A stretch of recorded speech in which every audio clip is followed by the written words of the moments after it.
Hello friends, welcome to my channel. और आज मैं आपके साथ दिल्ली वाली आलू की कुरकुरी टिक्की की रेसिपी शेयर करने वाली हूँ।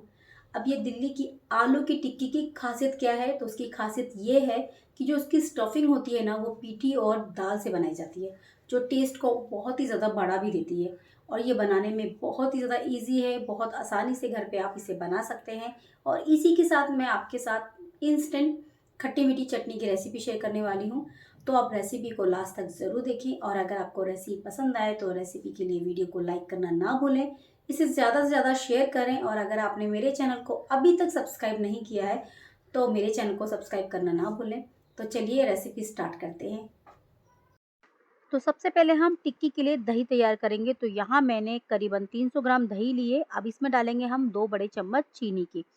चीनी आप अपने टेस्ट के अकॉर्डिंग कम ज़्यादा भी कर सकते हैं। और टिक्की में ये मीठी दही का बहुत ज़्यादा यूज़ होता है, इसलिए यहाँ पर हमने दही को मीठा करने के लिए इसमें चीनी डाला है। अब इसे अच्छे से मिक्स करेंगे। इसको मिक्स करने के बाद हम इसे एक साइड में रख देंगे। आप चाहें तो इसे फ्रिज में भी रख सकते हैं। तो चलिए, हमारी दही तो रेडी हो चुकी है। और यहाँ अब इसके लिए हम बनाते हैं हरी चटनी। तो ग्रीन चटनी बनाने के लिए मैंने 1 मुट्ठी भरकर लिया है इसमें हरा धनिया। 1 मुट्ठी इसमें हम डालेंगे पुदीने के पत्ते। और इसमें डालेंगे अब हम 2 हरी मिर्च।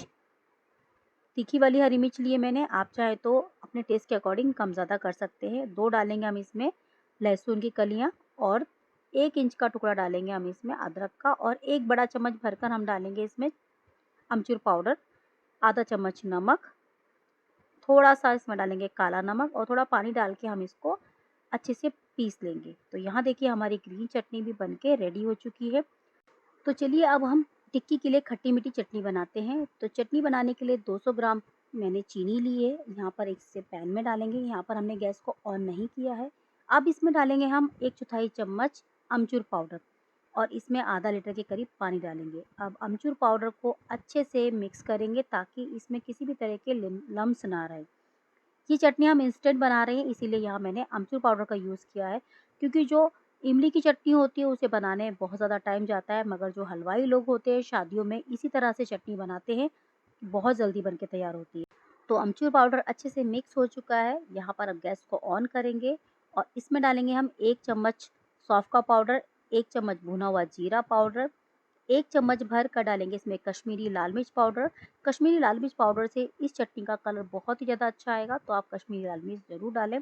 अब इसमें आधा चम्मच डालेंगे हम तीखी वाली मिर्च का पाउडर। अगर आप तीखा खाना नहीं पसंद करते तो इसे स्किप भी कर सकते हैं। आधा चम्मच डालेंगे इसमें सफ़ेद नमक, आधा चम्मच डालेंगे इसमें धनिये के पाउडर, 1 चम्मच डालेंगे इसमें चाट मसाला पाउडर।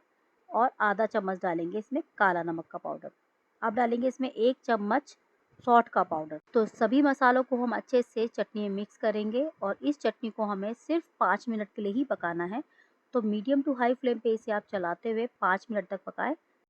और ये चटनी बनके बहुत ही जल्दी तैयार हो जाती है। और यकीन मानिए, कोई ये बता ही नहीं सकता कि हमने इसे अमचूर पाउडर से बना के तैयार किया है। क्योंकि जो इमली की चटनी होती है ना, ये उसका टेस्ट और इसका टेस्ट बिल्कुल सेम रहता है। और जो हलवाई लोग होते हैं शादियों में यही चटनी बनाते हैं, क्योंकि उनके पास उतना टाइम नहीं होता कि इमली को भिगो के उसका पल्प निकालना है, फिर उसे पकाना है, इसीलिए ये चटनी बनाई जाती है। तो यहाँ देखिए, हमारी चटनी बनके रेडी हो चुकी है।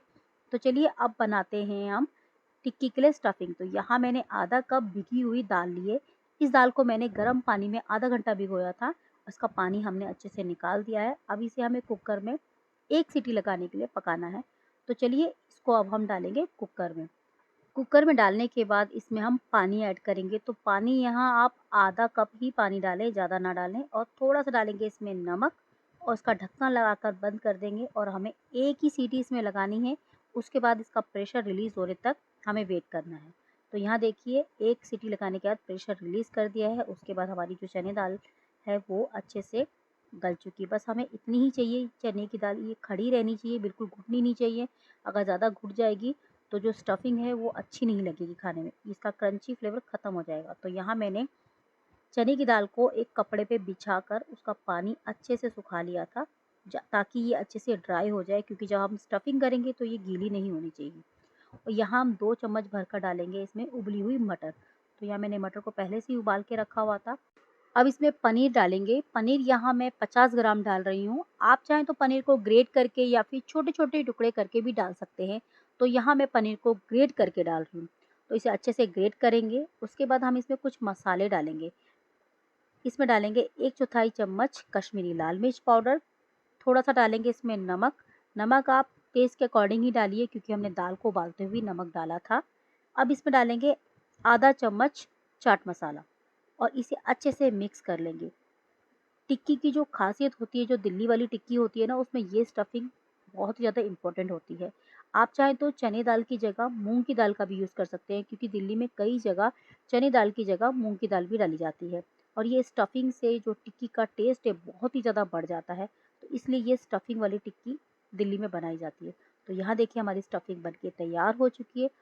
तो चलिए अब हम टिक्की बनाना शुरू करते हैं। तो टिक्की बनाने के लिए यहाँ मैंने आधा किलो उबले हुए आलू लिए हैं।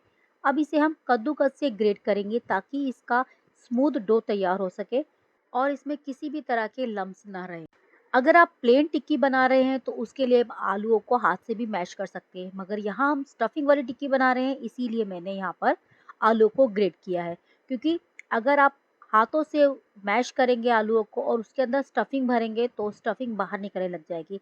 तो इसके लिए हमने आलू को अच्छे से ग्रेट किया है। तो यहाँ देखिए हमारे सभी आलू अच्छे से ग्रेट हो चुके हैं। तो चलिए अब इसमें डालेंगे हम बेसन। तो यहाँ मैंने 1 चम्मच भरकर बेसन डाला है। बेसन डालने से इसके अंदर बहुत ही अच्छा टेस्ट भी आता है। अब इसमें डालेंगे हम कॉर्नफ्लावर। तो यहाँ मैं 4 चम्मच भरकर कॉर्नफ्लावर डाल रही हूँ। अगर हमें और कॉर्नफ्लावर की ज़रूरत होगी तो इसे धीरे-धीरे करके हम बाद में और ऐड करते जाएँगे। तो चलिए अब इसमें हम थोड़ा-सा नमक डालते हैं और इसे अच्छे से मिक्स कर लेते हैं। इसे हल्के हाथों से आप अच्छे से मिक्स करें। कॉर्नफ्लावर डालने से टिक्कियाँ बहुत ही ज़्यादा क्रिस्पी और कुरकुरी बन के तैयार होती हैं, जो खाने में बहुत ही ज़्यादा टेस्टी भी लगती हैं। इसीलिए आलूओं में कॉर्नफ्लावर का यूज़ किया जाता है। कई जगह अरारोट भी डाला जाता है। अगर आपके पास अरारोट या फिर कॉर्नफ्लावर दोनों में से कोई भी चीज़ हो, आप दोनों में से कोई भी चीज़ डाल सकते हैं। अब इसमें मैंने 2 चम्मच कॉर्नफ्लावर और डाला है और इसे अच्छे से मिक्स कर लेंगे। तो यहाँ देखिए हमारा आलूओं का अच्छा-सा डो बन के तैयार हो चुका है। तो चलिए अब हम टिक्की बनाना शुरू करते हैं। तो टिक्की बनाने के लिए सबसे पहले हाथों में लगाएँगे हम तेल, ताकि हमारे हाथों में टिक्कियाँ चिपके ना। टिक्की का साइज़ आप अपने अकॉर्डिंग छोटा-बड़ा कर सकते हैं, मगर यहाँ मैं थोड़ी बड़ी साइज़ की टिक्की बना रही हूँ, जिस तरह से मार्केट में बनती है ना, उसी तरह से, ताकि इसके अंदर स्टफिंग भी अच्छे से भर सके। क्योंकि जो छोटी टिक्की होगी तो उसमें स्टफिंग बहुत ही कम आएगी, इसीलिए मैं यहाँ थोड़ी बड़ी टिक्की बना रही हूँ।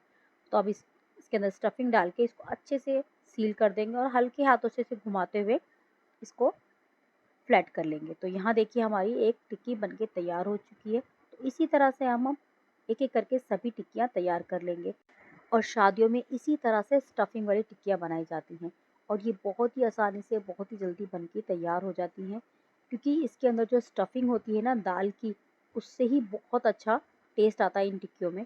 तो आप ये टिक्कियाँ एक बार ज़रूर ट्राई करें। तो यहाँ देखिए हमारी सभी टिक्कियाँ अच्छे से स्टफिंग करके हमने तैयार कर लिया है। तो चलिए अब हम इन्हें सेकेंगे।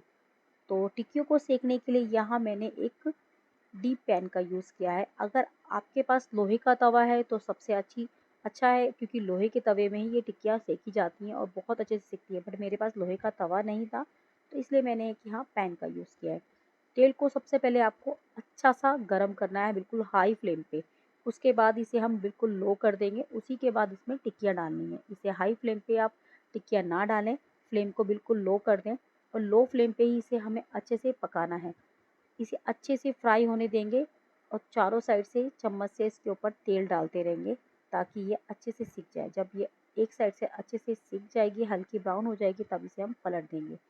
टिक्कियों को सेकने के लिए आपको फ्लेम को लो ही रखना है, इस चीज़ का अच्छे से ध्यान रखें क्योंकि हाई फ्लेम पे अगर आप सेकेंगे तो टिक्कियाँ ऊपर से तो कुरकुरी हो जाएंगी बट अंदर से वो कच्ची रह जाएंगी, जिसकी वजह से वो खाने में अच्छी नहीं लगेगी।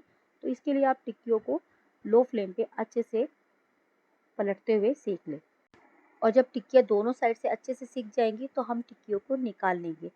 तो यहाँ देखिए हमारी टिक्कियाँ दोनों साइड से अच्छे से सिक चुकी हैं, तो यहाँ हम इसे एक प्लेट पे निकाल लेंगे और निकाल के इसे हमें अभी ठंडा करना है और उसके बाद इसे एक बार और सेकना है। आप सोच रहे होंगे कि टिक्कियाँ तो सिक चुकी हैं, हम दोबारा क्यों सेक रहे हैं? क्योंकि जो हलवाई होते हैं ना और जो दिल्ली साइड में चाट बिकती है, उसमें टिक्कियों को हाथ से प्रेस करके दोबारा सेका जाता है, जिससे वो बहुत ही ज़्यादा कुरकुरी बन के तैयार होती है। तो इसके लिए हम पहले टिक्कियों को हथेली से अच्छे से दबा लेंगे, जितना दबा सकते हैं आप, और इसे फिर हम मीडियम टू हाई फ्लेम पे अच्छे से फिर से सेकेंगे, ताकि ये बहुत ही ज़्यादा कुरकुरी बने। और इसे अब हम पलटे से अच्छे से दबाते-दबाते सेकेंगे, ताकि ये अंदर तक बहुत ही ज़्यादा कुरकुरी बन के तैयार हो। इस तरह से बनाई गई टिक्की खाने में बहुत ही ज़्यादा टेस्टी भी लगती है। आप चाहें तो इसको बिना चटनी, बिना दही के भी ऐसे भी खा सकते हैं, क्योंकि ये इतनी ज़बरदस्त लगती है कि आप जब ये एक बार बनाएँगे ना, तो यकीन मानिए आप इसे बार-बार ज़रूर बनाएँगे, क्योंकि ये बहुत ही ज़्यादा टेस्टी बन के तैयार होती है। तो यहाँ देखिए हमारी टिक्कियाँ दोनों साइड से अच्छे से ब्राउन हो चुकी हैं और बहुत अच्छे से क्रिस्पी भी हो चुकी हैं। तो चलिए अब हम इन्हें निकाल लेते हैं। तो यहाँ देखिए हमारी कुरकुरी टिक्कियाँ बनके रेडी हो चुकी हैं और इसे अब हम एक प्लेट में निकाल लेंगे और उसके बाद हम करेंगे इसकी प्लेटिंग। तो टिक्कियों को गरम-गरम ही सर्व किया जाता है, ये गरमा-गरम ही खाने में अच्छी लगती है। तो ये बहुत ज़्यादा गरम है, इसलिए मैं इसे पलटे से कट कर रही हूँ। अदरवाइज़ जो टिक्की वाले होते हैं ना, वो हाथ से ही इसे मैश करके डालते हैं, मगर बहुत ज़्यादा गरम है तो ये मैं हाथ से नहीं कट कर पा रही हूँ, इसलिए मैंने यहाँ पर पलटे का यूज़ किया है। तो अब इसके अंदर डालेंगे हम दही। तो दही आप इसे अच्छे से डालें, बहुत ही अच्छी लगती है ये दही डालने के बाद। और इसके अंदर डालेंगे हम इसके ऊपर खट्टी-मीठी इंस्टेंट वाली चटनी। इस चटनी को देख के कोई भी नहीं बता पाएगा कि ये चटनी हमने अमचूर पाउडर से बनाई है। तो आप ये चटनी तो ज़रूर ट्राई करें। अब इसमें डालेंगे धनिया पुदीने की चटनी। उसके बाद इसमें डालेंगे हम थोड़ा-सा लाल मिर्च का पाउडर स्प्रिंकल करेंगे ऊपर से, थोड़ा-सा नमक स्प्रिंकल करेंगे और थोड़ा-सा चाट मसाला डालेंगे। उसके बाद यहाँ मेरे पास कुछ पापड़ी है और ये पूरी तरह से ऑप्शनल है पापड़ी डालना, मगर मेरे पास थी तो इसलिए मैंने यहाँ डाल दी है। इससे भी बहुत अच्छी लगती है ये टिक्की खाने में। तो इसके बाद भी इसमें हम थोड़ी-सी चटनी डाल देंगे और उसके बाद इसमें थोड़ी-सी दही डालकर इसके ऊपर फिर से हम कुछ मसाले स्प्रिंकल करेंगे, जैसे कि कश्मीरी लाल मिर्च पाउडर डालेंगे और थोड़ा-सा चाट मसाला डालेंगे। तो यहाँ देखिए हमारी दिल्ली स्पेशल शादियों वाली दाल की स्टफिंग वाली टिक्की हमारी बनके रेडी हो चुकी है। यकीन मानिए ये टिक्की इतनी ज़बरदस्त बनके तैयार होती है कि आप एक बार बनाएँगे तो फिर बार-बार बनाना ज़रूर पसंद करेंगे, क्योंकि इस तरीके की टिक्की आपको दिल्ली के अलावा और कहीं खाने को नहीं मिलेगी, क्योंकि ये दिल्ली की बहुत ही ज़्यादा स्पेशल टिक्की है और ये शादियों में तो यही टिक्की बनके तैयार होती है। अगर आपको मेरी दिल्ली वाली आलू टिक्की की चाट पसंद आए तो मुझे कमेंट करके ज़रूर बताएँ और इसे ज़्यादा से ज़्यादा शेयर करें।